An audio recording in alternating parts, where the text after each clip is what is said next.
ನಿರ್ಮಾಣ ಆಗಿದೆ ಅನ್ನೋದಕ್ಕೆ ಒಂದು ಆಧಾರಗಳಿದೆ. ಯಾಕಂದರೆ ನಾನು ಈ ಊರಲ್ಲೇ ಇದೇ ದೇವಸ್ಥಾನದ ಹಿಂಭಾಗಿಲು ಒಂದು ಹಳೆ ಮನೆ ಇತ್ತು, ಅಲ್ಲೇ ಹುಟ್ಟಿ ಬೆಳೆದ ಮಗ. ಆದರೆ 1.5 ವರ್ಷದ ಮಗುರುವಾಗಲೇ ನಮ್ಮ ತಂದೆ ತಾಯಿ ಮಾನಸಿಕವಾದಂಥ ಸಮಸ್ಯೆಗಳು ಬಂದು, ಆರ್ಥಿಕ ನಷ್ಟ ಬಂದು 1.5 ವರ್ಷ ಮಗು ನನ್ನನ್ನು ಎತ್ಕೊಂಡು ಈ ಊರು ಬಿಟ್ಟು ಹೋದರು. ಊರು ಬಿಟ್ಟು ಹೋಗಿ ಅಲ್ಲಿ ಶಿವಮೊಗ್ಗ ಅನ್ನುವಂಥ ಒಂದು ಊರಲ್ಲಿ ಒಂದು ತೋಟ ಕಾಯ್ಲಿಕ್ಕಿದ್ರು. ಅಲ್ಲೇ ನನ್ನನ್ನು ಸಾಕಿದ್ರು. ಒಂದು 6 ವರ್ಷ ಆದ ಕೂಡಲೇ ಅಲ್ಲೇ ಶಾಲೆ ಸೇರಿಸಿದ್ರು. 1ನೇ ತರಗತಿಯಿಂದ ಒಂದು 6ನೇ 5ನೇ 7ನೇ ತರಗತಿವರೆಗೆ ಅಲ್ಲೇ ಕಾಚೇನಕಟ್ಟೆ ಅಂತೇಳಿ ಶಿವಮೊಗ್ಗದಿಂದ 10 ಕಿಲೋಮೀಟ್ರ್ ಮುಂದೆ ಅಲ್ಲಿ ವಿದ್ಯಾಭ್ಯಾಸ ಮುಗಿಸಿದೆ. ನಂತರ 8 ಮತ್ತು 8ನೇ ತರಗತಿ ಅನ್ನೋದು ಶಿವಮೊಗ್ಗ ಪದವಿ ಪೂರ್ವ ಕಾಲೇಜ್ ಮೀನಾಕ್ಷಿ ಭವನ ಹತ್ರ ಅಲ್ಲಿ ಓದಿದ್ದು. ಆದರೆ ನಾನು 1ನೇ ತರಗತಿಯಿಂದ 2ನೇ ತರಗತಿ ಶಾಲೆ ಹೋಗ್ತಿರುವಾಗಲೇ ಮಾರ್ಗ ಮಧ್ಯದಲ್ಲಿ ಹೋಗುವಾಗ ದಾರಿಯಲ್ಲಿ ಒಂದು ಶನಿದೇವ್ರದ್ದು ಒಂದು ಸಣ್ಣ ಫೋಟೋ ಬಿದ್ದಿತ್ತು. ನಾನು 2ನೇ ತರಗತಿ. ಆವಾಗ ನಂಗೆ ಅದು ಯಾವ ಫೋಟೋ ಅಂತ ಗೊತ್ತಿಲ್ಲ, ದೇವ್ರ ಚಿತ್ರ ನೋಡಿ ಖುಷಿ ಆಯಿತು. ಆಕಾರ ನೋಡಿ ತೊಗೊಂಡೋಗಿ ನನ್ನ ಫ್ರೆಂಡ್ಸ್ ಒಬ್ಬಿದ್ದ ಆಂಜನಿ ಅಂತೇಳಿ ಶಿವಮೊಗ್ಗದನು, ಅವನ ಹತ್ರ ಕೇಳಿದೆ, ಆಂಜನಿ ಇದು ಯಾವ ದೇವರು ಅಂತ. ನನಗೆ ಯಾಕಂದರೆ ಗೊತ್ತಿರಲಿಲ್ಲ. ನನಗೆ ನನ್ನ ಅಮ್ಮ ಹೇಳಿಕೊಟ್ಟದ್ದು ಕಂದಾವರದ 7 ಮನೆಯ ಮಹಾಂಕಾಳಿ ಬಿಟ್ಟರೆ ಮತ್ತು ಬೇರೆ ಗೊತ್ತಿಲ್ಲ. ನಮ್ಮಮ್ಮ ನಾವು ಆರಾಧನೆ ಮಾಡಿದ್ದು ನಮ್ಮ ಆದಿ ಮನೆತನ ಕಂದಾವರದ 7 ಮನೆಯ ಮಹಾಂಕಾಳಿ ದೈವವನ್ನು. ಇದು ಯಾವುದು ಕೇಳಿದಾಗ ಅವನು ಹೇಳಿದೆ, ಇದು ಶನಿದೇವ್ರು ಕಣೋ, ನಮ್ಮೂರಲ್ಲಿ ಭಾರಿ ಪೂಜೆ ಮಾಡ್ತಾರೆ ಅಂದ. ಹೌದಾ, ಈ ದೇವರು ನನಗೂ ಬೇಕು ಕಣ, ನಾನು ದೇವ್ರ ಭಕ್ತ ಆಗ್ತೇನೆ ಅಂತೇಳಿ ನಮ್ಮಮ್ಮ ನೋಡ್ರು ಬೈತಾರೆ ಅಂತ ನಾನು ಪುಸ್ತಕದಲ್ಲಿ ಇಟ್ಕೊಂಡು ಆ ದೇವರನ್ನು ಪೂಜೆ ಮಾಡ್ತಿದ್ದೆ. ಪ್ರತಿದಿನ ಬೆಳಿಗ್ಗೆ ಸ್ಕೂಲಿಗೆ ಹೋಗುವ ಮೊದಲು ಒಂದು ಸಲ ನಮಸ್ಕಾರ, ಸಂಜೆ ನಮಸ್ಕಾರ. ಅಮ್ಮನಿಗೆ ಕಾಣಿಸ್ತಿರ್ಲಿಲ್ಲ. ಹಾಗೆ ಆ ಊರರೆಲ್ಲ ಸೇರಿ ಒಂದು ನಾಟಕ ಮಾಡ್ತಾರೆ. ರಾಜ ಸತ್ರುತ ಶನಿ ಪ್ರಭಾವ ಅಂದರೆ ಇವತ್ತು ಯಕ್ಷಗಾನ ಮಾಡಿದ್ದೇವೆ. ಆ ಒಂದು ರಾಜ ಸತ್ರುತ ಶನಿ ಸತ್ರುತ ಮಹಾರಾಜನಿಗೆ ಶನೀಶ್ವರ ಕಾಡಿ ಊರು ಬಿಟ್ಟು ಹೋಗುವಂಥ ಒಂದು ಸನ್ನಿವೇಶ ಬರ್ತದೆ. ಕಾಡಿಗೆ ಹೋದಾಗ ಗರ್ಭಿಣಿ ಹೆಂಡತಿಯನ್ನು ಕಾಡಿಗೆ ಕರ್ಕೊಂಡು ಹೋದಾಗ ಆ ಕಾಡಲ್ಲಿ ಒಂದು ಮಗು ಹುಟ್ಟುತ್ತದೆ. ಅದು ಚತುರ ಅಂತೇಳಿ ಆ ಮಗುವಿನ ಹೆಸರು. ಆ ಒಂದು ನಾಟಕಕ್ಕೆ ನನ್ನನ್ನು ಸೇರಿಸ್ಕೊಳ್ಬೇಕಂತ ಆ ಊರರೆಲ್ಲ ಸೇರಿಸ್ಕೊಂಡ್ರು. ಏನೋ ಒಂದು 2 ತಿಂಗಳ ಕಾಲ ನನ್ನನ್ನು ಆ ಟ್ರೈಲಿಗೆ ಸೇರಿಸ್ಕೊಂಡು 2 ತಿಂಗಳಾದಮೇಲೆ, ಇಲ್ಲ ಸೌತ್ ಕೆನರ ಹುಡುಗ ಬೇಡ, ನಮ್ಮೂರು ಹುಡುಗರನ್ನೇ ನಾವು ಕೊಳ್ತೇವೆ ಅಂತೇಳಿ ಹೇಳಿ ನನ್ನನ್ನು ಬೇಡ ಅಂದರು. ಆದ್ರೆ ನಮ್ಮಮ್ಮ ಬೇಡ ಅಂತ ಮೊದಲೇ ಹೇಳಿದರು. ಆದರೂ ನಾನು ಅದನ್ನು ಇಷ್ಟಪಟ್ಟು ನಾನು ಸೇರ್ಕೊಂಬಿಟ್ಟೆ. ಕೇಳಿದೆ ನಮ್ಮಮ್ಮನಿಗೆ ಹೇಳಿದೆ.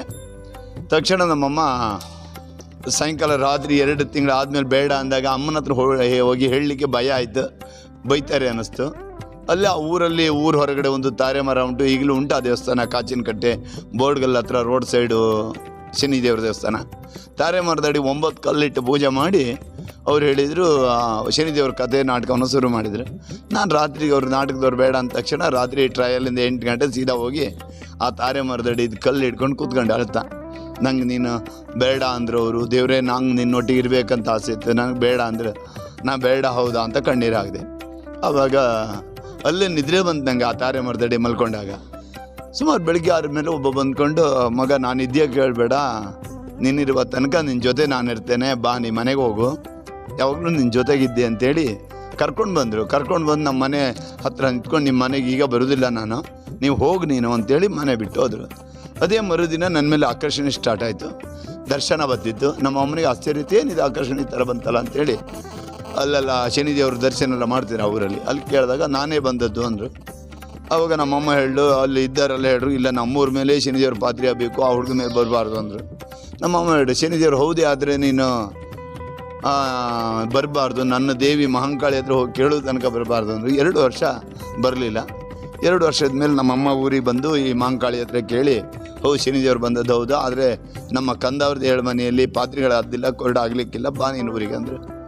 ನಮ್ಮಮ್ಮ ಊರಿಗೆ ಬಂದರು. ನಾನಷ್ಟೊತ್ತಿಗೆ ಹಾಗೆ ಓದಿ ಸಮಯ ಕಾಳ್ತಾ ತುಂಬ ಸಮಸ್ಯೆಗಳೆಲ್ಲ ಸೃಷ್ಟಿ ಆಯ್ತು ಬಿಡಿ. ಅದೆಲ್ಲ ಕತೆ ಹೇಳ್ತಾ ಹೋದ್ರಿ, ಇವತ್ತು ದಿವಸ ಸಾಕಾಗೋದಿಲ್ಲ. ನಂತರ ಏನಾಯಿತು, 8ನೇ ತರಗತಿ ಪಾಸಾದವನು ಮಗ ಓದ್ಕೊಂಡು, ನೀವು ಬಾ ನಾನು ಊರಿಗೆ ಹೋಗ್ತೇನೆ ಅಂತೇಳಿ ಅಮ್ಮ ಅಪ್ಪ ಎಲ್ಲ ಊರಿಗೆ ಬಂದರು. ನಾನೇನು ಮಾಡಿದೆ, 8ನೇ ತರಗತಿ ಪೂರ್ಣ ಪ್ರಮಾಣ ಅಲ್ಲಿ ಅನಿವಾರ್ಯ ಸ್ಥಿತಿಗಳಾಯಿತು. ನಮ್ಮ ಅಕ್ಕ ನನ್ನ ಗಂಡನ ಜೊತೆಗೆ ಅಲ್ಲಿ ಬಿಟ್ಟು ಬಂದಿದ್ದರು. ಓದ್ಲಿಕ್ಕೆ ಆಗಲಿಲ್ಲ, ತುಂಬ ಸಮಸ್ಯೆಗಳು ಸೃಷ್ಟಿ ಆಯಿತು. ಆವಾಗ ಶಾಲೆಯಲ್ಲೆಲ್ಲ ರ್ಯಾಗಿಂಗ್ ಇತ್ತು. ಶಿವಮೊಗ್ಗದಲ್ಲೆಲ್ಲ ಬಡವರ ಮಕ್ಕಳನ್ನು ಭಾರಿ ಹಿಂಸೆ ಮಾಡುವಂಥದ್ದು ಒಂದು ಪರಿಸ್ಥಿತಿ ಇದೆ ಆ ಕಾಲದಲ್ಲಿ ಶಾಲೆಯಲ್ಲಿ. ನಾನು 81ರಿಂದ 89ರವರೆಗೆ ಓದಿದೆ. ಆವಾಗ ನಾನು ಆ ಶಾಲೆಯಿಂದ ಹೊರಬಂದೆ. ಆವಾಗ ಅಲ್ಲಿಂದ ಸಮಸ್ಯೆ ಆಯಿತು. ಅಲ್ಲಿಂದ ನಡ್ಕೊಂಡು ಬಂದೆ ನಾನು. ಅಲ್ಲಿಂದ ನಡ್ಕೊಂಡು ಈ ಊರಿಗೆ ಬಂದೆ. ಊರಿಗೆ ಬರುವಾಗ 3 ದಿನ ಆಯಿತು, ಊಟ ನಿದ್ರೆ ಅಂತ ಇರಲಿಲ್ಲ. ನಡ್ಕೊಂಡು ಬಂದು ನಮ್ಮ ಅಮ್ಮ ಇಲ್ಲಿದ್ದಾರೆ ಅಂತ ಅಮ್ಮನ ಹುಡುಕ್ತಾ ಬಂದೆ. ಅಮ್ಮ ಅಪ್ಪ ನಮ್ಮ ಚಿಕ್ಕಮ್ಮನ ಮನೆಗೆ ಕಟ್ ಮಾಡಿ ಅಡುಗೆ ಮಾಡ್ಕೊಂಡಿದ್ರು. ಅಲ್ಲಿ ಬಂದಾಗೂ ಹಾಗೆ ಆ ಗಡ್ಡದ ಗಂಡು ಅದು ಹಾಗೆ ಹೀಗೆ ಅನ್ನುವಂಥ ಆರೋಪಗಳನ್ನು ನಮ್ಮ ಸಂಬಂಧಿಕರು ಬಾಯಿ ಬಂದಾಗ ಹೇಳ್ರು. ನಾನು ಹೇಳಿದೆ, ಅಮ್ಮ ಈ ಮನೆಯೊಳಗೆ ನಾವು ಮಲಗೋದಿಲ್ಲ ಅಂತೇಳಿ ಕಣದಾಗೆ ಮಲ್ಕೊಂಡು ನಮ್ಮ ಅಮ್ಮನ ಹತ್ರ ಜಾಗ ಉಂಟು ಅಂದೆಲ್ಲ ನಿನಗೆ ಕೊಟ್ಟು ಜಾಗ ಎಲ್ಲ ಉಂಟು ಕೇಳಿದೆ. ಒಂದು 85 ಸೆಂಟ್ ಜಾಗ ಉಂಟಲ್ಲಿ ನಮ್ಮ ಅಮ್ಮಂದು. ಈಗ ನಮ್ಮ ಅಮ್ಮ ಅಕ್ಕ ಎಲ್ಲ ಅದೇ ಮನೇಲಿದ್ದಾರೆ. ಅಲ್ಲೇ ಹೋಗಿ ಒಂದು ಮರದ ಕಂಬ ಕಡ್ದು ಅಡಿಕೆ ಚೋಗಿ ಹೋಯಿಸಿ ಅಲ್ಲೇ ಒಕ್ಕೋಡಿ ರಘು ಶೆಟ್ರು ಅಂತಿದ್ರು, ಅವ್ರ ಹತ್ರ ಒಂದು 100 ರೂಪಾಯಿ ತೊಗೊಂಡು ಅಕ್ಕಿ ಸಾಮಾನು ತಂದು ಅಮ್ಮನ ಕರ್ಕೊಂಡೋಗಿ ಆವತ್ತು ಅಡುಗೆ ಮಾಡಿ ಊಟ ಮಾಡಿದ್ದೀನಿ 4ನೇ ದಿವಸಕ್ಕೆ.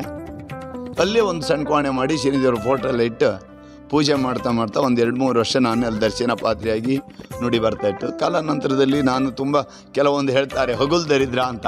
ಇದು ನನ್ನ ಜೀವನದಲ್ಲಿ ಒಂದು ಚಂದದ ಕತೆ. ಹಗಲು ದರಿದ್ರ ಅಂದರೆ ಅವಾಗೆ ಯಾರ ಮನೆ ಕೆಲಸ ಮಾಡ್ತಿದ್ದೆ, ಡೈಲಿ ಕೆಲ್ಸಕ್ಕೆ ಹೋಗ್ತಿದ್ದೆ. ಕೆಲಸ ಮಾಡಿ 2 ದಿನ ದೇವ್ರ ಪೂಜೆಗೆ, 2 ದಿನ ಊಟಕ್ಕೆ, ಒಂದು 2 ದಿನ ಮಳೆಗಾಲಕ್ಕೆ ಬೇಕು, ಇಲ್ಲ ದೇವಸ್ಥಾನ ಕಟ್ಟಬೇಕೆಂಬ ಆಸೆ ದೊಡ್ಡದಿತ್ತು ನನಗೆ. ಹೀಗೆಲ್ಲ ಮಾಡಿ ಸಂಬಳ ಉಳಿಸ್ತಿದ್ದೆ. ಏನಾಯಿತು, ದುಡ್ಡು ಕೊಟ್ಟಾಗ ನಾನು ಪೇಟೆಯಲ್ಲೋ ಅಥವಾ ಮಾರ್ಗದಲ್ಲಿ ದುಡ್ಡು ಕೊಟ್ಟರೆ ಅದನ್ನು ನೇರ ಹೋಗಿ ನಂಗೆ ಏನು ಬೇಕೋ ಆ ವಸ್ತು ತೊಗೊಂಡ್ರಾಯ್ತು. ಇಲ್ಲ ಅಂದರೆ ಹೋಗ್ತಾ ದಾರಿ ಮೇಲೆಲ್ಲರೂ ನಿದ್ರೆ ಬಂದಂಗೆ ಆಗೋದು. ಕೂತ್ಕೊಂಡೆ ಅಂದರೆ ಎದ್ದು ನೋಡೋಕೆ ಹಣ ಇರ್ತಿಲ್ಲ. ಅವಾಗ ನನಗೆ ಅದರ ಅರ್ಥ ಸಿಕ್ಕಿದ್ದು ಹಗಲು ದರಿದ್ರ ಅಂದ್ರೆ ಹಗಲು ಹೊತ್ತೇ ದುಡ್ಡು ಕಳೆದು ಹೋಗುವಂಥದ್ದು. ಇದು ನನಗೆ ಭಾರಿ ಚಿಂತೆ ಆಯಿತು. ಕಡೆಗೆಲ್ಲರೂ ಹೇಳ್ರೆ ಮಗು ನೀ ದೇವಸ್ಥಾನ ಕಟ್ತೀವಿ, ದೇವ್ರ ಪಟ ಪೂಜೆ ಮಾಡ್ತಾನೆ, ದೇವಸ್ಥಾನ ಕಟ್ಟಪ್ಪ ಅಂತ. ಮನ್ಸಿಗೆ ಕಷ್ಟ, ಉಣ್ಣಕ್ಕೆ ಇಲ್ಲ ವಾರಗಟ್ಲೆ. ಆವಾಗ ಏನು ಮಾಡೋದು ದೇವ್ರೆ ಅಂತ ಮನ್ಸಿಗೆ ಬೇಜಾರು ಮಾಡಿದಾಗ ಈ ಕೆರಾಡಿ ಬದಿರೋ ದೇವಸ್ಥಾನ ಬರ್ತಿದ್ರು. ಮಗ ನೀ ಬಾ, ನಾವೆಲ್ಲ ಸ್ವಲ್ಪ ಸಹಾಯ ಮಾಡ್ತೋ, ಒಂದು ಸಣ್ಣ ಗುಡಿ ಕಟ್ಟು ಅಂದ್ರೆ. ಆವಾಗ ನಾವು ಹೇಳ್ತು ಮನೆಯೊಳಗೆ ನಮ್ಮ ಮನೆ ಹಕ್ಕಲಲ್ಲೇ ದೇವಸ್ಥಾನ ಕಟ್ಟೋದು ಅಂತೇಳಿ ಹೇಳಿ ಸಣ್ಣದೊಂದು 6 ಕಲ್ಲೆಲ್ಲ ಕೆತ್ತಿ ರೆಡಿ ಮಾಡ್ತೆ.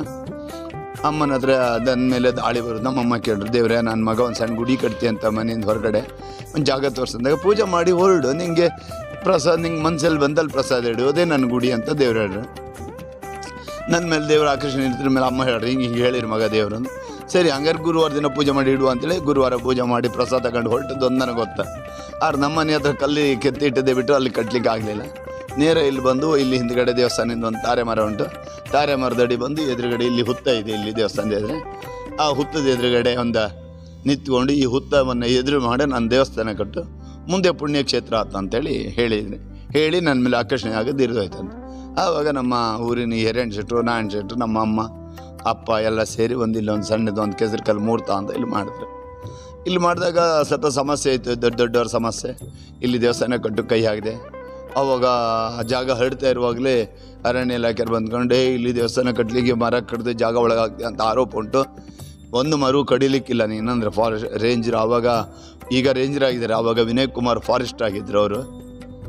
ಮನಸ್ಸಿಗೆ ಬೇಜಾರಾಯಿತು. ಪ್ಲಾಂಟೇಶನ್ ಗಿಡ ನೋಡೋಕೆ ಹೋಗ್ತಿದ್ದೆ, ಆಗ ಡಿಪಾರ್ಟ್ಮೆಂಟವ್ರ ಪರಿಚಯ ಉಂಟು. ಕಡಕ್ಕೆ ಫಾರೆಸ್ಟ್ರು ಗಾರ್ಡ್ರು ಸೋಜರ್ ಗಾರ್ಡ್ರು ಬಂದು ಹೇಳಿದ್ರು, ನೀವು ಒಂದು ಮರು ಕೊಡೋಗಿಲ್ಲ, ಹಂಗೆ ಮಾಡಿ ದೇವಸ್ಥಾನ ಕಟ್ಟಪ್ಪ ಅಂತ ಹೇಳಿದ್ರು. ಸುಮಾರು ಒಂದು 7-8 ಮರ ಆಯಿತು. ಮರ ಕಡಿದೆ ದೇವಸ್ಥಾನ ಕಟ್ಟೋದು ಹೇಗಂತ ಬೇಜಾರಾಗಿ ಇದೇ ದಾರಿ ಬಿಟ್ಟು ಅಲ್ಲೊಂದು ಕಾಡು ಉಂಟು, ಕಾಡೊಳಗೆ ಹೊತ್ತಾಯ್ಕೊಂಡೆ ಸೀದಾ. ಅಲ್ಲಿ ಕಾಡೊಳಗೆ ಹೋದಾಗ ಅಲ್ಲೊಂದು ಕಾಡಲ್ಲಿ ಒಂದು ಕಲ್ಲಿತ್ತು. ಆ ಕಲ್ಲು ಮೇಲೆ ಹತ್ತಿರ ಹುತ್ತ ಇತ್ತು. ಆ ಕಲ್ಲು ಮೇಲೆ ಮಲ್ಕೊಂಡು ಹುತ್ತದೊಳಗೆ ಕೈ ಆಗಿದೆ. ನಂಗೆ ಒಂದೇ ದೇವ್ರಿಗೆ ಮರ ಹೊತ್ತಾಗಬೇಕು, ಇಲ್ಲ ಅಂದರೆ ನಂಗೆ ಹಾವು ಕಚ್ಚಿ ಸಾಯ್ಬೇಕು, ನಾನು ಇರೋದಿಲ್ಲ. ಹಠ ಹಿಡ್ಕೊಂಡು ಮಲ್ಕೊಂಡು ಅಲ್ಲೇ ನಿದ್ರೆ ಬಂತ. ಸುಮಾರು ಹೊತ್ತ ಮೇಲೆ ಯಾಕಂತ ಎಚ್ಚರ ಆಯ್ತು. ಎಚ್ಚರ ಆಗುವಾಗ ಫುಲ್ಲು ಗಾಳಿ ಬಂದು ಮರ ಇರೆಲ್ಲ ಬಿದ್ದೋಯ್ತು. ದೇವ್ರ ಮರ ಹೋದಾಗ್ದ ಅಂತ ಕಾಡಿಂದ ಸೀದೆ ಎದ್ದು ಬಂದೆ. ಇಲ್ಲಿ ಬಂದು ಕಂಡ್ರೆ ಮರವೇ ಬೀಳಲಿಲ್ಲ. ಮತ್ತು ಪುನಃ ಮನೆಗೆ ಹೋದೆ. ನಂಗೆ ಮಲ್ಕೊಂಡ ನೀ ಮನೆಗೆ ಕಳ್ಸೋಕೆ ದೇವ್ರು ಸುಳ್ಳು ಹೇಳಿದಮ್ಮ, ನಾನು ದೇವ್ರ ಮರ ಹೊತ್ತಾಕೋ ತನಕ ನಾ ಮನೆಗೆ ಊಟ ಮಾಡೋದಿಲ್ಲ. ಇಲ್ಲ ಮಗ, ಯಾವ್ದಾದ್ರು ರೂಪದ ಸರಿ ಮಾಡ್ತಾನೆ, ಊಟ ಮಾಡಿ. ಇಲ್ಲ, ನಂಗೆ ದೇವ್ರ ಮರ ಹೋದಾಗ ನಾನು ಊಟ ಮಾಡೋದಿಲ್ಲ ಅಂಥೇಳಿ ಆ ದಿನ ರಾತ್ರಿ ಹಾಗೆ ಮಲ್ಕೊಂಡೆ. ಬೆಳಿಗ್ಗೆ ಬಂದು ನೋಡುವಾಗ 8-10 ಮರ ಎಲ್ಲ ಕಿತ್ತು ಬಿದ್ದಿತ್ತು. ಇದು ನನ್ನ ಪರಮಾತ್ಮನ ಪವಾಡ. ಮರ ಬಿದ್ದೋಯ್ತು. ಅವಾಗ ಆಶ್ಚರ್ಯ ಆಯಿತು. ನಾನು ಸೀದಾ ಫಾರೆಸ್ಟ್ ಹತ್ರ ಹೊಡೆದೆ. ಸರ್ ಹಿಂಗಾಯ್ತು, ನೀವು ಹೇಳ್ದಂಗೆ ದೇವರೆಲ್ಲ ಒದ್ದಾಕಿ ಕೊಟ್ಟಿದ್ದ ಮರ, ನಂಗೊಂದು ದೇವಸ್ಥಾನ ಕಟ್ಟಕ್ಕೆ ಹೋಗ್ತೀರಿ ಹೇಗಂಡೆ. ಫಾರೆಸ್ಟಿಗೆ ಆಶ್ಚರ್ಯ ಆಯ್ತಾರೆ, ದೇವ್ರ ಮರ ಒದ್ದಾಕಿ ಕೊಡ್ತಾ, ಅದೇ ಹಂಗೆ ಹುಡುಗ ನೋಡುವ ಅಂತೇಳಿ ಸೀದಾ ನನ್ನ ಬೈಕಾಗಿ ಕರ್ಕೊಂಡು ಬಂದು ಇಲ್ಲಿ ನೋಡುವಾಗ ಮರ ಎಲ್ಲ ಬಿದ್ದಿತ್ತು. ಅವ್ರಿಗೆ ಆಶ್ಚರ್ಯ ಆಯಿತು, ಇಲ್ಲಿ ದೈವ ಪವಾಡ ವಿಶೇಷ ಉಂಟು ಮಗ, ಒಂದು ಕೆಲಸ ಮಾಡು, ಹಾಗೆಲ್ಲ ಡಿಪಾರ್ಟ್ಮೆಂಟ್ ಅದು ಕೊಡ್ಲಿಕ್ಕೆ ಬರೋದಿಲ್ಲ ಅಂತೇಳಿ ಹೇಳಿ ಮರ ಬಿದ್ದಿದ್ದನ್ನೆಲ್ಲ ಕಿತ್ತು. ಆವಾಗ ಕಿತ್ತು ಮರ ಎಲ್ಲ ಡಿಪೋಗೆ ಹಾಕೋ ರೇಟ್ ಸಿಕ್ತು ಬಿದ್ದು ಬೀಳುವಂಥದ್ದು. ಅದನ್ನೆಲ್ಲ ಕಟ್ ಮಾಡಿ ಡಿಪೋಗೆ ಹಾಕಿ ಒಂದು ಬೋಗಿ ಮರ ಆಯಿತು. ಅದನ್ನು ಸರ್ಕಾರಕ್ಕೆ ಏನು ಕಟ್ಟಬೇಕು ಆ ಮರದ ವ್ಯಾಲ್ಯೂಯೇಷನ್ ಅವರೇ ಕಟ್ಟಿ, ಮಗು ಇದು ನನ್ನ ಲೆಕ್ಕದೆ ನಿಂಗೆ ಅಂತ ಮರ ಕೊಟ್ಟರು. ಆ ಮರ ಒಂದು ಮಾರಾಟ ಮಾಡಿದೆ, 15,000 ರೂಪಾಯಿ ಸಿಕ್ತು. ಆ 15,000 ರೂಪಾಯಿ ಮೂಲ ಬಂಡವಾಳ ಮಾಡಿಕೊಂಡು ದೇವರನ್ನ ದೇವಸ್ಥಾನ ಕಟ್ಕೊಂತ ಹೊರಟಾಗ ಇಲ್ಲಿ ಬಾಂಡಿದಲ್ಲಿ ಹತ್ರ ಒಂದು ಬಸ್ ಹಿಡಿದು ಸ್ವಲ್ಪ ಮುಂದೋದಾಗ ಹೆದರಿಕೆ ಇತ್ತು. 15,000 ರೂಪಾಯಿ ಕಳೆದಾಗ್ತಾನೋ ಅಂತ ಹೆದರಿಕೆ, ದುಡ್ಡೇನು ಇರೋದಿಲ್ಲ ಜೋಬಲ್ಲಿ. ಅದೇ ಮರುದಿನ ನಾನು ಹೋಗುವಾಗ ಮಾರ್ಗ ಮಧ್ಯದಲ್ಲಿ ಅಲ್ಲಿ ಬಾಂಡಿದ ಹತ್ರ ಒಬ್ಬರು ಬಸ್ಸಿಂದ ಸ್ವಲ್ಪ ಮುಂದುವರ್ ಕೂಡ ಒಬ್ಬ ದೊಡ್ಡ ವ್ಯಕ್ತಿ ನಿಂತಿದೆ. ಹುಡುಗ ಬಾಯಿಲಿ ಅಂದ. ಸೀದಾ ಹೋದೆ. ನೀನೊಂದು ಒಳ್ಳೆ ಕೆಲಸಕ್ಕೆ ಹೊರಟಿದ್ದೆ, ನಿಂಗೆ ಆಗೋದಿಲ್ಲ ಅಂದ. ಅಯ್ಯೋ ದೇವರ, ನಾನೊಂದು ದೇವಸ್ಥಾನ ಕಟ್ಕೊಂಡು ಹೊರಟಿದ್ದೆ, ನೀವು ಆಗೋದಿಲ್ಲ ಅಂದ್ರಲ್ಲ. ಇಲ್ಲ ದೇವ್ರೆ, ನಂಗೆ ಎಂಥ ಹೊಡಿಲ್ಲ ದೇವಸ್ಥಾನ ಕಟ್ಕ, ವಿಷ ಕೊಡುವ ಪರಿಸ್ಥಿತಿ ಕಟ್ತೀಯ, ನಾನು ಸತ್ರು ಹೊಡಿಲ್ಲ ದೇವ್ರೆ, ಕೂರಿಸಿ ಮರದ ದೇವ್ರನ್ನ ಕೂರಿಸಿ ಮರದಿನ ಸತ್ತವ್ರು ಹೊಡಿಲ್ಲ ಆಗುತ್ತಾ ಹಾಕ್ಯಂಡೆ. ಹಾಗಾದ್ರೆ ಈಗ ನಿಂಗೆ ಒಳ್ಳೇದಾತಂದು 5 ರೂಪಾಯಿ ಕೊಟ್ಟ. ಆ ದೇವರು ಇವತ್ತು ನನಗೆ ದೇವ್ರೆ ಆ ವ್ಯಕ್ತಿ, ಅವ 5 ರೂಪಾಯಿ ಕೊಟ್ಟ ತಾರೀಕಿನಿಂದ ಇವತ್ತು ನನ್ನ ಜೋಬ್ ಖಾಲಿ ಆಗಲಿಲ್ಲ. ಆವತ್ತಿನಿಂದ ಆ ಗುಡಿ ಕಟ್ಟಿ ಬೆಳೆಸಿ ಇವತ್ತು ಬಿಡಿ ಅದು ಹೇಳಲಿಕ್ಕೆ ಬೇಕಾದಷ್ಟು ಪವಾಡಗಳ. ಈಗ ಪರಮಾತ್ಮನ ದಯೆಯಿಂದ ಅನ್ನಛತ್ರ, ಯಾಗಶಾಲೆ, ಕಲ್ಯಾಣ ಮಂಟಪ, ಅದಕ್ಕೆ ಕಲ್ಯಾಣ ಮಂಟಪ ಇದೆ, 360 ದಿನ ಫ್ರೀ ಮದುವೆ, ಫ್ರೀ ಊಟ, ಆದಷ್ಟು ಧರ್ಮ ಸೇವೆ ನಡೀಲಿ. ನನ್ನದೇನಲ್ಲ, ನನ್ನ ಅಪ್ಪ ಮಾಡಿಟ್ಟಿದ್ದಲ್ಲ, ಕೆಲವ್ರದ್ದೆಲ್ಲ ಉಂಟು. ಪೂರ್ವಾರ್ಜಿತವಾಗಿ ಮಾಡಿಟ್ಟ ಆಸ್ತಿಯನ್ನು ನಾವೇನಾದ್ರು ದಾನ ಧರ್ಮ ಮಾಡಿ ಕಳೆದ್ರೆ ಮುಂದಿನ ಕಿರಿಯವರು ಬೈಬೋದು, ಹಿರಿಯರು ಮಾಡಿಟ್ಟದ್ದು ಅಮ್ಮ ಏನೋ ಧರ್ಮ ಮಾಡಿ ಹಾಳು ಮಾಡ್ದ ಅಂತ. ಇದು ಹಾಗಾಗಿ ಯಾರು ಮಾಡಿಟ್ಟದಲ್ಲ, ಪರಮಾತ್ಮನ ದಯೆಯಿಂದ ಅವನ ಭಕ್ತಾದಿಗಳು ಕೊಟ್ಟದನ್ನು ಭಕ್ತರಿಗೆ ಹಂಚೋದು ಧರ್ಮ ಅಂತೇಳಿ ಇವತ್ತು ಧರ್ಮ ಕಲ್ಯಾಣ ಧರ್ಮಛತ್ರ. ಇವತ್ತು ಶಿಲಾಮಯ ಗರ್ಭಗುಡಿ ಆದರೂ ಸಹ ನಾನೇನು ಯಾವುದೇ ಡೊನೇಷನು ಮತ್ತೊಂದಕ್ಕೆ ಹೋಗಲಿಲ್ಲ. ಪರಮಾತ್ಮ ಎಲ್ಲೆಲ್ಲಿದ್ದರಿಗೆಲ್ಲ ಒಳ್ಳೇದು ಮಾಡ್ತಾ. ನನಗೆ ಗೊತ್ತಿದ್ದಾಗ ಮೊನ್ನೆ ತಾನೇ ಒಬ್ಬ ಹುಡುಗ ಹೇಳ್ದ, ಒಂದು ದಿವಸ ಒಬ್ಬ ಬಂದಂತಿಲ್ಲಿ ಕಣ್ಣೀರಾಗ್ದ, ಅವ್ರು ಮಾಮಾಳಿ ಇಬ್ಬರು ಬಂದಿದ್ರು. ತುಂಬ ನಂಗೆ ಮೊನ್ನೆ ಹೇಳಿಕದೆ ಆ ಸ್ಟೋರಿ. ಅವನೀಗ ನಿಲ್ಲುವುದಿಲ್ಲ ಮರ್ರೆ, ಯಾರಾದ್ರೂ ಕೆಲ್ಸಕ್ಕೆ ನಿಲ್ಸಿದ್ರು ನಿಲ್ಲುವುದಿಲ್ಲ, ಓಡ್ ಬತ್ತಾ ಬೇಜಾರಾಯಿತು ಅಂತ ನನ್ನ ಹತ್ರ ಹೇಳಿದ್ರಂತ. ಅವರೇ ಹೇಳಿದ್ದು, ನಂಗೆ ಗೊತ್ತಿರಲಿಲ್ಲ, ನಂಗೆ ನೆನಪಿಲ್ಲ ಅದು. ಅವಾಗ ಅವ್ರು ಮೊನ್ನೆ ತಾನೇ ಹೇಳಿ ಘಟನೆ ಇದು. ಅವಾಗ ನಾನು ಹೇಳಿದೆ, ನನಗೆ ಮನುಷ್ಯನ ಮುಖಸ್ಥಿತಿ ಮತ್ತು ದೇಹಸ್ಥಿತಿ ಕಂಡಾಗ ಒಂದು ವಿಮರ್ಶೆ ಮಾಡುವಂಥ ಯೋಗ ದೇವರು ಕೊಟ್ಟಿದ್ದಾನೆ. ವಿದ್ಯೆ ಕಮ್ಮಿಯವರು ಜ್ಞಾನ ಜಾಸ್ತಿ ಕೊಟ್ಟು. ನಾನು ಹೇಳಿದೆ, ನೋಡಿ ಸ್ವಾಮಿ, ಕೆಲವು ಮಕ್ಕಳಿಗೆ ಮುಂದಿನ ಬದುಕಿನಲ್ಲಿ ದೊಡ್ಡ ಶ್ರೀಮಂತ ಆಗೋದಿದ್ರೆ, ಅದು ಯಾವುದಾದ್ರು ಒಂದು ಬಿಸ್ನೆಸ್ ಇಂಪ್ರೂವ್ಮೆಂಟ್ ಆಗೋದಿದ್ರೆ, ಮುಂದಿನ ಬೆಳವಣಿಗೆ ಅನ್ನೋದು ಅವನು ಬ್ಲಡ್ ಏನು ಮಾಡ್ತದೆ ಯಾಕೆಂದರೆ ಪ್ರೆಸರ್ ಮಾಡ್ತಾ ಇರ್ತದೆ. ಅಂಥ ಮಕ್ಕಳು ಮತ್ತೊಬ್ಬರ ಕೈಯೊಳಗೆ ಕೆಲಸ ಮಾಡೋದು ಅಥವಾ ಬಯಸ್ಕೊಳ್ಳೋದು, ಮತ್ತೊಬ್ಬರು ಹಂಗಲ್ಲಿ ಬದುಕುವಂಥ ಸ್ವಭಾವಗಳು ಇರುವುದಿಲ್ಲ. ಎಲ್ಲೇ ಹೋಗಿ ಅವ್ನು ಕೆಲಸಕ್ಕೆ ನಿಂತರು 2 ದಿನಕ್ಕೆ ಯಾರು ಏನಾರು ಅಂದಾಗ ಸಿಟ್ಟು ಮಾಡ್ಕೊಂಡು ಓಡಿ ಬಿಡ್ತಾರೆ. ಓಡಿ ಹೋದ್ರು ಅಂದಾಗ ಅವರು ಕೆಟ್ಟವರು ಅಂತ ಅರ್ಥ ಅಲ್ಲ. ಅವರು ನಮ್ಮ ದೇಹದಲ್ಲಿರುವಂಥ ಬ್ಲಡ್ ಏನು ಮಾಡ್ತದೆ, ರಕ್ತದ ಗುಣ ಪ್ರಚೋದನೆ ಏನು ಮಾಡುತ್ತೆ ಅನ್ನೋದು ತಿಳ್ಕೊಳ್ಬೇಕು. ಯಾಕೋ ನನಗೆ ಇವ್ನು ನೋಡಿದ್ರೆ ಮತ್ತೊಬ್ಬರು ದುಡುವವನಲ್ಲ, ಇವೊಬ್ಬ ಸಾಹುಕಾರ ಆಗೋ ಯೋಗ ಕಾಣುತ್ತೆ. ಅದರಿಂದ ಒಂದು ಕೆಲಸ ಮಾಡಿ ಮಗನೇ, ನಿಂಗೆ ದೇವ್ರು ಏನು ಮನಸ್ಸು ಕೊಟ್ಟು ಆ ಉದ್ಯೋಗ ಮಾಡು, ನಿಂಗೆ ದೇವ್ರು ಒಳ್ಳೆ ಮಾಡ್ತಾ ಅಂತೇಳಿ ನಾನೊಂದು 2,000 ರೂಪಾಯಿ ಅವನಿಗೆ ಕೊಟ್ಟಿದ್ದಂತೆ. ಆವಾಗ ಅವೇನು ಮಾಡ್ದೆ, ಮಾವ ಕರ್ಕೊಂಡೋಗಿ, ಆಯ್ತು ಮಾರೆ ಅವರೇನು ನಿಂಗೆ ಸ್ವಂತ ಮಾಡಿ ಎಲ್ಲೂ ಹೊಯ್ಬೇಡ ಅಂತ ಹೇಳ್ರಲ್ಲ, ನೀ ಎಲ್ಲಿ ಬೇಕಾದ್ರೂ ದುಡ್ಡಿ, ನಾ ಏನು ಹೇಳೋದಿಲ್ಲ ಅಂತೇಳಿ ಅವರು 3,000 ರೂಪಾಯಿ ಮಾವ ಕೊಟ್ರಂತೆ. ಅವ 5,000 ರೂಪಾಯಿ ದುಡ್ಡು ಇಟ್ಕೊಂಡು ಇಲ್ಲಿಂದ ನೆನಪು ಮಾಡ್ಕೊಂಡು ಸೀದಾ ಬಸ್ ಹತ್ತಿ ಬೆಂಗಳೂರಿಗೆ ಹೋದವ. ಅಲ್ಲಿ ಹಣ್ಣಿನ ಅಂಗಡಿ ಹತ್ರ ಹೋದಂತೆ, ಸ್ವಾಮಿ ನಿಮ್ಮ ಅಂಗಡಿಯಲ್ಲಿ ಎಲ್ಲ ಹಣ್ಣು ತೊಗೊಳ್ತೇನೆ ನಾನು, ನಂಗೊಂದು ಜ್ಯೂಸ್ ಮಾಡಿ ಮಾರ್ತೇನೆ, ಪೂರ್ತಿ ನಿಮ್ಮ ಅಂಗಡಿಗೆ ಹಣ್ಣು ತೊಗೊಳ್ತೇನೆ, ಅವಕಾಶ ಕೊಡ್ತೀರಿ ಹಾಕ್ಯಂಡು. ಹಾಂ ಅಡ್ಡಿಲ್ಲಪ್ಪ ಮಾಡು ಅಂದ್ರಂತೆ. ಕಡೆಗೆ ಅವ್ರ ಅಂಗಡಿಗೆ ಒಂದು ಸ್ಟೂಲ್ ತೊಗೊಂಡು ಕೊಡೋಕೆ ಹೇಳಿ, ಹೀಗೆ 2,500 ರೂಪಾಯಿ ಕೊಟ್ಟು ಒಂದು ಮಿಕ್ಸಿ ತಗೊಂಡು 2,000 ರೂಪಾಯಿ ಹಣ್ಣು ತಗೊಂಡಂತೆ. ಆ ಅಂಗಡಿ ಬಾಗಿಲೇ ನಿಂತ್ಕೊಂಡು ಜ್ಯೂಸ್ ಮಾಡೋಕ್ಕೆ ಮಾಡಿ ಮಾರಾಟ ಮಾಡೋಕ್ಕೆ ಶುರು ಮಾಡಿದೆ. ಇದು ಒಂದು 7 ವರ್ಷದ ಹಿಂದೆ ಸ್ಟಾರ್ಟ್ ಮಾಡಿದೆ. ಈಗ ಮೊನ್ನೆ ನಮ್ಮ ಮೇಳದ ಯಕ್ಷಗಾನ ಎಲ್ಲ ಮಾಡಿದವ. ಈಗ ಮೊನ್ನೆ ಅವ್ರ ಮಾವಳಿ ಎಲ್ಲ ಬರುವಾಗ ಯಾವಾಗಲೂ ಅಕ್ಕಿ ಹೊರೆ ತೊಗೊಂಬರ್ತಾ ಇರ್ತ. ನಂಗೆ ಆಶ್ಚರ್ಯ ಆಗ್ತಿದೆ, ಏನೋ ದೇವ್ರ ಭಕ್ತರು, ನಾನೇನು ಹೇಳ್ತೀನಿ ಕೆಂಡ ಶ್ರೀಮಂತಿಗೆ ಇದ್ದವರು, ದೇವ್ರು ಒಳ್ಳೇದು ಕೊಟ್ಟವರು ಜಾಸ್ತಿ ತರ್ತಾರೆ, ದೇವ್ರು ಕಡಿಮೆ ಕೊಟ್ಟವರು ಕಡಿಮೆಲಿ ಬರ್ತಾರೆ. ಜಾಸ್ತಿ ಹೊರೆ ಕೊಟ್ಟ ಅಂದ್ರೂ ಕೂಡ ಅವನಿಗೆ ಒಂದು ಶಾಲು ಹೊತ್ಸೋದು ಅಥವಾ ಬರಿಗೈಯಲ್ಲಿ ಬಂದ ಅಂತೇಳಿ ಅವನನ್ನು ಸಣ್ಣದು ನೋಡು ಭಾವನೆ ನಂಗಿಲ್ಲ. ದೇವ್ರು ಒಳ್ಳೇದು ಕೊಟ್ಟಾಗ ಜಾಸ್ತಿ ಕೊಡ್ತರು, ಕಡಿಮೆ ಕೊಟ್ಟವರು ಕಡಿಮೆಯಲ್ಲಿ ಬರ್ತಾರೆ. ಮೇಲು ಕೀಳು ಮಾಡಿ ಗುರುತಿಸುವಂಥ ಸ್ವಭಾವ ನಮ್ಮ ಕ್ಷೇತ್ರದಲ್ಲಿ ಇರಬಾರ್ದು ಅನ್ನೋಂಥ ಭಾವನೆಯಿಂದ ನಾನು ಎಲ್ಲನೂ ಒಂದೇ ದೃಷ್ಟಿಯಲ್ಲಿ ನೋಡೋದು. ಮೊನ್ನೆ ವೀಳ್ಯ ಕೊಡುವಾಗ ವಿಚಾರ ಮಾಡಿದೆ, ಏನು ಮಗ ಇಷ್ಟ ಅಲ್ಲ ಅಂದರೆ, ಅಣ್ಣ ನಾನು ಈ ಪರಿಸ್ಥಿತಿಯಲ್ಲೆಲ್ಲ ಬಂದಿದೆ ಅಂತ ಸ್ಟೋರಿ ಹೇಳಿ, ಈಗ ನಂದು 82 ಬ್ರಾಂಚ್ಗಳ ಜ್ಯೂಸ್ ಸೆಂಟ್ರ್ ಇದೆ, ನನಗೆ ಪರಮಾತ್ಮ ಬೇಕಷ್ಟು ಕೊಟ್ಟಿದ್ದ, ನಿಮ್ಮ ಆಶೀರ್ವಾದ ಅಣ್ಣ ಅಂತ ಖಾಲಿ ಬಿದ್ದ. ಇದು ನನಗೆ ಗೊತ್ತಿಲ್ಲದೆ ಇಂಥ ಘಟನೆಗಳು 100 ಮಕ್ಕಳಿದ್ದಾರೆ. ಈಗ ಆವತ್ತು ಒಂದು ಸಣ್ಣ ಗಿಡ ನೆಟ್ಟದ, ಇವತ್ತು ಫಸಲಾಗಿ ಅದರಿಂದ ಹಣ್ಣುಗಳು ಬಿದ್ದು ಎಲ್ಲೆಲ್ಲೋ ಗಿಡಗಳು ಹುಟ್ಟಿ, ಇನ್ನು ನಾನೆಲ್ಲದಿದ್ರೆ ಈ ಕ್ಷೇತ್ರ ದೊಡ್ಡ ಮಟ್ಟದಲ್ಲಿ ಪರಮಾತ್ಮ ನಡೆಸ್ಕೊಳ್ತಾನೆ ಅಂತ ಭರವಸೆ ನನಗಿದೆ. ಆದ್ದರಿಂದ ಇದೆಲ್ಲ ಪವಾಡ ಶನಿದೇವ್ರದ್ದು ಬಿಟ್ಟರೆ ನಾನು ಮಾಡಿದ್ದೇನೆ ಅಂದರೆ ಅಹಂಕಾರ. ಯಕ್ಷಗಾನ ಮೇಳ ಇರ್ಬೋದು, ಅನ್ನಛತ್ರ ಇರ್ಬೋದು, ಕಲ್ಯಾಣ ಮಂಟಪ ಇರ್ಬೋದು, ಎಲ್ಲವೂ ಶನೀಶ್ವರದ. ಈ ವರ್ಷ ನೋಡಿ ಮೇಳದ ಹರಕೆವಾಗೆ ಈಗ ಆಗಿ 16ನೇ ವರ್ಷ. ಈ ವರ್ಷ 120 ಚಿಲ್ಲರೆ ಹರಕೆ ಆಟ ಇದೆ. ಇನ್ನೊಂದು 10 ವರ್ಷದಲ್ಲಿ ಶನೀಶ್ವರ ಮೇಳಕ್ಕೆ ಡೊನೇಷನ್ ಆಟ ಬೇಡ, ಎಲ್ಲ ಕಡೆ ಹರಕೆ ಉಂಟು ಅನ್ನೋ ಭರವಸೆ, ಪರಮಾತ್ಮ ದಯೆ ಉಂಟು, ಅವ್ನು ಮಾಡ್ತಾನೆ ಅನ್ನೋದನ್ನು ಹೇಳಲಿಕ್ಕೆ ಬಯಸ್ತೇನೆ. ಈ ಕ್ಷೇತ್ರದ ಬಗ್ಗೆ ಮಾಹಿತಿಯನ್ನು ಸವಿವರವಾಗಿ ತಿಳಿಸಿದ ನಿಮಗೆ ಧನ್ಯವಾದಗಳು ಸರ್.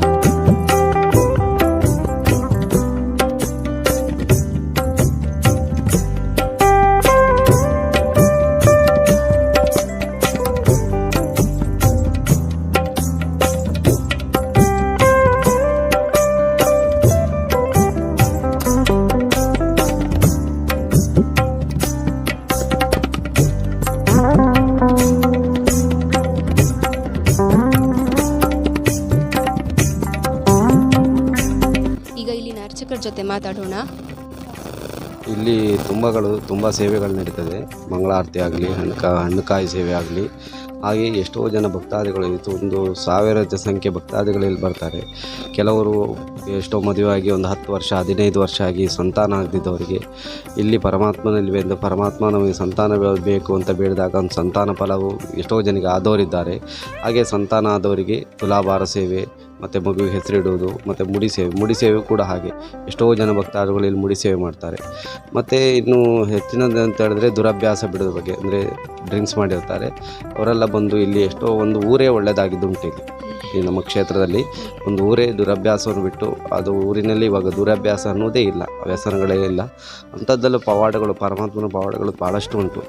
ಹಾಗೆ ಕ್ಷೇತ್ರಕ್ಕೆ ದಿನನಿತ್ಯವೂ ಭಕ್ತಾದಿಗಳು ಬರ್ತಾ ಇದ್ದಾರೆ. ದಿನನಿತ್ಯವೂ ಅನ್ನದಾನ ಸೇವೆ ನಡೀತಾ ಇರ್ತದೆ. ಹಾಗೆ ಕೆಲವು ಸಂದರ್ಭದಲ್ಲಿ ಕ್ಷೇತ್ರದಲ್ಲಿ ಧರ್ಮದ ವಿವಾಹ ಅಂತ ಹೇಳ್ತೀವಿ. ಅಂತ ಹೇಳಿದ್ರೆ ಇಲ್ಲಿ ವಿವಾಹ ಆದವರಿಗೆ ಯಾವುದೇ ಆದಂಥ ಅಂದರೆ ಹಾಲ್ ಬಾಡಿಗೆಯೋ ಮತ್ತು ಊಟದ ವ್ಯವಸ್ಥೆಗಳು ಇರ್ತದೆ. ಅಂದರೆ ಮೇಲ್ಗಡೆ ಹಾಲ್ ಉಂಟು, ಅದರಲ್ಲಿ ಮದುವೆ ಆಗಿ ಕೆಳಗಡೆ ನಮ್ಮದೇ ದೇವಸ್ಥಾನದ ಊಟ ಅಂತ ಹೇಳಿದ್ರೆ ಯಾವುದೇ ಚಾರ್ಜಸ್ಸು ಹಾಕೋದಿಲ್ಲ. ಅಂಥ ಸೇವೆಗಳು ಅಂದರೆ ಧರ್ಮಕ್ಷೇತ್ರ ಅಂತ ಹೇಳಿದ್ರು ತೊಂದರೆ ಇಲ್ಲ. ಅಂಥದ್ದಂತೂ ಪುಣ್ಯವಾದಂಥ ಕ್ಷೇತ್ರ ಇದು. ಎಷ್ಟೋ ಅಂದರೆ ಸಾವಿರಾರು ಭಕ್ತಾದಿಗಳು ಅವರು ಅಂತ ಹೇಳಿದರೆ ಕಷ್ಟವನ್ನೆಲ್ಲ ಬೇಡ್ಕೊಂಡು ಇಲ್ಲಿ ಬಂದವರು. ಇನ್ನು ಎಷ್ಟೋ ಜನ ಕಷ್ಟಗಳನ್ನು ಬೇಡಿಕೊಂಡು ಪರಮಾತ್ಮ ನನ್ನ ಬದುಕಿಗೊಂದು ಬೆಳಕು ಕೊಟ್ಟಲ್ಲಿ ಬೆಳಕಿನ ಸೇವೆ ಮಾಡ್ತೆ ಅಂತ ಹೇಳ್ಕೊಂಡು ಅವರು ಯಕ್ಷಗಾನ ಸೇವೆಯನ್ನು ಮಾಡ್ತಾ ಇದ್ದಾರೆ. ಎಷ್ಟೋ ಜನಿಗೆ ಆಗಿದೆ. ಈಗ ತುಂಬ ನಮಗೆ ಅಂತ ಹೇಳಿದ್ರೆ ಹರಕೆಗಳು ತುಂಬ ಇದೆ ನಮ್ಮ ಮೇಳಕ್ಕೆ. ಎಷ್ಟೋ ಜನ ಕಷ್ಟವನ್ನಲ್ಲಿ ಈಡೇರಿಸ್ಕೊಂಡಿದ್ದಾರೆ. ಇನ್ನೂ ಭಕ್ತಾದಿಗಳು ಬರ್ತಾ ಇದ್ದಾರೆ. ಪವಾಡಗಳು ತುಂಬ ಉಂಟು. ಮಾಹಿತಿಗಾಗಿ ಧನ್ಯವಾದಗಳು. ಆಯ್ತು.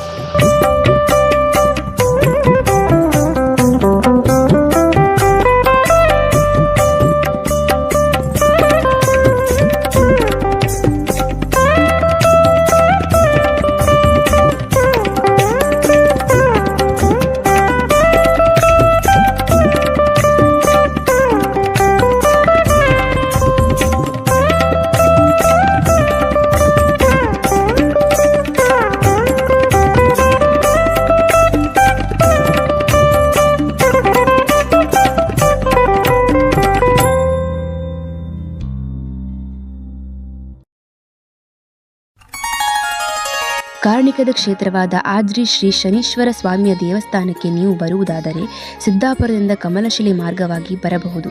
ಈ ದೇವರ ದರ್ಶನ ಪಡೆದು ಅನುಗ್ರಹಕ್ಕೆ ಪಾತ್ರರಾಗಬಹುದು. ಧನ್ಯವಾದಗಳು.